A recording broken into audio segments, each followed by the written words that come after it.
Assalamualaikum warahmatullahi wabarakatuh. Kali ini kita akan mempelajari bagaimana cara penggunaan aplikasi WhatsApp untuk kelas virtual belajar daring. Yang pertama sekali kita harus bisa membuat kelas terlebih dahulu. Untuk membuat kelas itu kita hanya perlu memasukkan semua siswa ke dalam grup. Jadi kita cukup buat grup, kemudian kasih nama kelasnya dengan kelas yang kita ajar, misalkan kelas 5-6 misalnya, kelas 5-6. Jadi grupnya kita kasih namanya grup kelas 5-6. Kemudian yang kedua, kita masukkan anggotanya. Jadi setiap siswa kita masukkan ke dalam grup kelasnya. Nah, cara memasukkannya bisa dengan beberapa cara. Yang pertama sekali, kita masukkan satu per satu, ya. Kemudian yang kedua, kita juga bisa dengan mengirimkan kode grup ke kelas ke siswanya. Untuk memasukkan siswa satu persatu, kita bisa buka dari kelasnya, kemudian kita pilih di bagian add partisipan, di bagian ini. Nah, nantinya kita tinggal pilih nomor HP yang sudah kita simpan sebelumnya di buku teleponnya. Atau kita juga bisa menggunakan pilihan satu lagi, yaitu invite link. Jadi dengan menggunakan invite link ini, kita cukup copy saja kodenya dengan cara klik di invite link. Kita coba sekarang, klik di invite link. Nah, kemudian di sini ada beberapa pilihan. Yang pertama, kita langsung send linknya ke WhatsApp. Kemudian kita juga bisa copy linknya, kemudian kita paste ke siapa yang kita inginkan untuk masuk ke kelas. Misalkan ini kita pilih copy link, ya. Kita pilih klik copy link, kemudian muncul di sini link sudah tercopy. Nah, link yang sudah tercopy tersebut nantinya kita cukup kirimkan ke grup lain atau ke grup tertentu yang memudahkan siswa membuka link tersebut. Selanjutnya kita tinggal menunggu di grup kita dan mereka sudah tergabung di dalam grup kelas yang kita inginkan. Jadi kita punya dua cara tadi, kita bisa masukkan satu-satu atau dengan membagikan kode. Nah, langkah pertama kita sudah selesai, jadi kita sudah berhasil membuat kelas di aplikasi WhatsApp. Langkah berikutnya adalah kita mengelola kelas. Jadi dalam mengelola kelas ini kita punya beberapa fitur yang bisa kita gunakan untuk mengelola kelas. Yang pertama sekali kita bisa mengirim pesan, ya. Kita kirim pesan ke grup tersebut. Nah, untuk mengirim pesan kita bisa menggunakan dua cara. Yang pertama, kita mengirim pesan ke semua peserta dan peserta semuanya bisa mengirim juga. Jadi semua peserta bisa mengirim dan kita sebagai guru juga bisa mengirim. Nah, yang satu lagi adalah hanya guru saja yang bisa mengirim atau sebagai admin, ya. Dalam kurung admin. Nah, untuk kirim pesan yang mode satu lagi ini, jadi hanya guru saja yang bisa mengirim pesan. Nah, ini bisa kita gunakan jika kita ingin menginformasikan informasi tertentu pada rentang waktu tertentu. Jadi istilahnya kita bisa kunci grupnya, jadi hanya guru yang bisa mengirim pesan. Nah, pada waktu yang lainnya kita bisa membuka kembali grupnya sehingga semua peserta kembali bisa mengirim pesan bersama-sama di dalam grup itu dan saling berinteraksi. Nah, caranya kita bisa lihat di bagian grup setting, ya. Bagian grup setting ini kemudian kita bisa pilih. Di sini ada beberapa pilihan, edit group info, kemudian send message, dan ada edit group admin. Yang pertama sekali kita bisa lihat yang paling atas ada edit group info. Yang bagian atas ini hanya digunakan untuk menuliskan info yang dituliskan di grup. Kita coba buka sama-sama. Nah, seperti ini ya. Maka di sini kita bisa ganti info grupnya hanya admin untuk kelas kita. Karena kita tidak ingin nanti informasi yang ada di subjek grupnya itu atau icon dan deskripsinya itu bisa ditukar oleh siswa. Oke, selanjutnya ada send message. Ini yang tadi kita diskusikan tentang mengirim pesan. Nah, jadi kita punya dua pilihan di sini. Yang pertama, apakah semua siswa, jadi di sini adalah all participant. Ketika kita pilih all participant, maka semua siswa bisa mengirim pesan. Nah, demikian juga gurunya pastinya. Tetapi jika kita memilih only admin di bagian sini, maka ini hanya guru saja yang bisa mengirim pesan. Dan pengaturan ini bisa saja kita rubah sewaktu-waktu sesuai dengan kebutuhan kelasnya.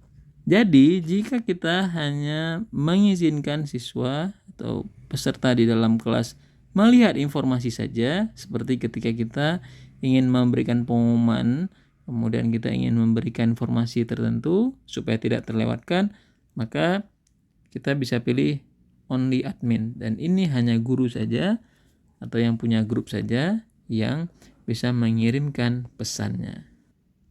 Nah, selanjutnya adminnya bisa juga diatur sesuai dengan kebutuhan dari kelas. Jadi misalnya kita sebagai grup kelas, bisa saja nanti siswanya juga kita izinkan untuk mengirimkan informasi tertentu atau berbagi informasi dalam kelas. Atau misalnya di dalam satu kelas ada beberapa guru yang berada dalam kelas tersebut. Misalkan ada tim mengajarnya. Jadi kita bisa edit grup adminnya. Kita klik dulu di situ. Nah, di sini tidak ada yang menjadi grup admin kecuali satu orang saja sebagai contoh. Tapi kita bisa rubah pengaturannya dengan cara kita pilih di orangnya di sini. Nah, maka yang di bagian atas ini sekarang ini sudah menjadi grup admin. Kalau misalnya kita mau buang lagi, maka kita bisa klik di tanda kali ini. Nah, ini berarti nanti sudah hilang lagi. Jadi dalam sebuah kelas bisa saja pengurus kelas, misalnya ketua kelas atau sekretaris dan bendahara, kita izinkan sebagai admin untuk dapat mengirimkan informasi-informasi yang penting di dalam kelas tersebut. Jadi ketika kita mengizinkan beberapa orang menjadi admin, maka ketika pilihan hanya admin saja yang bisa mengirimkan pesan, maka anggota tersebut yang sudah kita rubah menjadi admin juga bisa mengirimkan pesan. Yang berikutnya adalah absen kelas. Di absen kelas kita bisa memanfaatkan fitur info pesan atau informasi pesan. Jadi ketika kita mengirimkan sebuah pesan, kita bisa tahu persis siapa yang sudah melihat pesan tersebut dan siapa yang belum.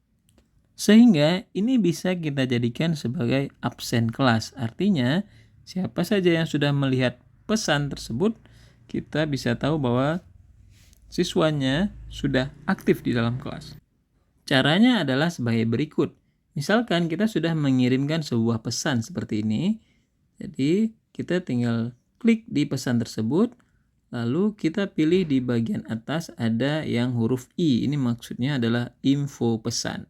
Nah, ketika kita klik, maka akan muncul siapa-siapa saja yang sudah membaca pesan tersebut. Nah, ini sudah read by, berarti sudah dibaca. Nah, kita geser terus ke bawah. Ini semua artinya sudah membaca. Itu menunjukkan bahwa semua yang sudah membaca itu sudah hadir di dalam kelas virtual. Karena sudah membuka HP-nya untuk membuka pesan tersebut. Nah, namun kalau misalnya belum membaca, maka akan muncul juga di pesan di sini bahwa ini hanya sudah terkirim ke aplikasi atau ke HP siswanya. Jadi ada beberapa yang belum membaca pesannya, tapi sudah masuk. Dan di sini ada satu lagi di bawahnya adalah yang belum masuk ke HP-nya. Ini artinya ada satu orang siswa yang HP-nya sedang tidak aktif atau ada gangguan atau mungkin juga lagi tidak ada pulsa. Jadi dengan memanfaatkan info pesan tersebut, kita bisa dengan mudah mengetahui siapa saja yang belum hadir di dalam kelas, atau siapa saja yang belum melihat pesan, atau yang sudah masuk ke HP-nya tapi HP-nya belum dibuka. Jadi untuk absensi kelas, kita bisa memanfaatkan info pesan tersebut dengan lebih mudah. Dan kita tidak perlu meminta siswa untuk menuliskan hadir setiap harinya. Karena kita sudah langsung tahu persis siapa yang sudah membaca pesan tersebut dan siapa yang belum membacanya. Yang berikutnya adalah pengelolaan dokumen atau informasi yang sudah dikirim ke dalam kelas virtual tersebut. Ada satu fitur yang bisa kita gunakan, yaitu fitur Star Message atau bintangi pesan. Fitur ini akan sangat bermanfaat ketika ada banyak pesan yang masuk ke dalam grup kelas dan siswanya bisa saja menandai pesan tersebut supaya ketika ingin mengakses info tersebut sudah tersimpan di chattingnya. Caranya adalah sebagai berikut. Yang pertama sekali, kita bisa tahan di pesan yang kita inginkan. Misalnya di sini kita klik, kemudian kita tinggal pilih di bagian atas. Di sini ada tanda bintang. Nah, ketika kita klik di bintang, maka bintang akan menyimpan pesannya. Kita coba lihat di pesannya, maka di sini sudah muncul Star Message. Nah, jadi ketika ingin mengakses pesan yang sudah dibintangi atau sudah ditandai, kita bisa mengakses kembali pesan tersebut. Jadi ketika dipilih di Star Message, maka pesan tersebut sudah tersimpan. Dan ini sangat memudahkan, seperti halnya ketika ada informasi yang dikirim ke kita lalu kita tempelkan ya. Inilah yang dimaksud dengan Star Message atau bintangi pesan. Sehingga kita dapat mengelola kelas dengan lebih mudah dan kita bisa mengelola dokumen atau informasi yang dikirim dengan lebih mudah. Berikutnya adalah notifikasi. Ini layaknya bell ketika kita memasuki sebuah kelas. Nah, karena ini sudah biasa kita gunakan, maka hal ini sangat mudah sekali. Kita hanya mengaktifkan notifikasi kelas pada jam pelajaran tertentu saja. Sehingga kita tidak terganggu dengan kegiatan atau informasi-informasi yang di luar waktu pembelajaran berlangsung. Caranya adalah sebagai berikut. Jadi ketika kita mulai belajar di pagi hari, biarkan notifikasinya aktif. Nah, kemudian ketika sudah selesai pelajaran berlangsung, maka kita tinggal pilih mode notification atau di bagian sini. Ketika kita klik, maka di sini ada pilihan misalnya selama 8 jam. Nah, jadi selama 8 jam notifikasinya tidak akan aktif. Nah, selanjutnya kita tinggal pilih OK di bagian bawahnya ya. Tapi kalau misalnya mau diaktifkan mode-nya itu kalau 1 minggu juga boleh, 1 tahun juga bisa. Oke, selanjutnya ada custom notification. Ya, jadi notifikasinya juga bisa kita atur. Kita coba buka. Nah, makanya di sini kita bisa lihat bahwa ada notifikasi yang bisa diatur. Misalnya akan muncul nada pesan yang masuk seperti ini. Kemudian apakah ini mau diaktifkan mode bergetarnya, atau bisa saja kita mengaktifkan notifikasinya itu muncul di pop up, jadi langsung muncul di layar. Begitu juga dengan like ya, cahayanya yang muncul apa ketika notifikasinya akan muncul. Dan kita bisa juga aktifkan show preview of notification at the top of the screen. Jadi ketika yang ini kita aktifkan, yang paling terakhir ini, maka notifikasi yang ada di kelas virtual kita akan muncul duluan dan muncul di bagian atas dari layar. Oke, jadi hanya ini dulu yang bisa kita bahas untuk pemanfaatan kelas virtual dengan menggunakan aplikasi WhatsApp. Semoga ada manfaatnya Dan kita sudah membahas beberapa bagian untuk penggunaan WhatsApp untuk kelas virtual belajar daring ini. Yang pertama tadi kita udah bahas tentang bagaimana cara membuat kelas, kemudian yang kedua cara mengelola kelas, yang ketiga cara mengelola absen kelas, dan yang keempat adalah cara pengelolaan dokumen atau informasi kelas, dan yang terakhir ada pengelolaan notifikasi di grup kelas virtual. Demikian kita coba dulu sama-sama. Kalau ada pertanyaan silakan ditanya di bawah ini ya. Demikian, Assalamualaikum warahmatullahi wabarakatuh.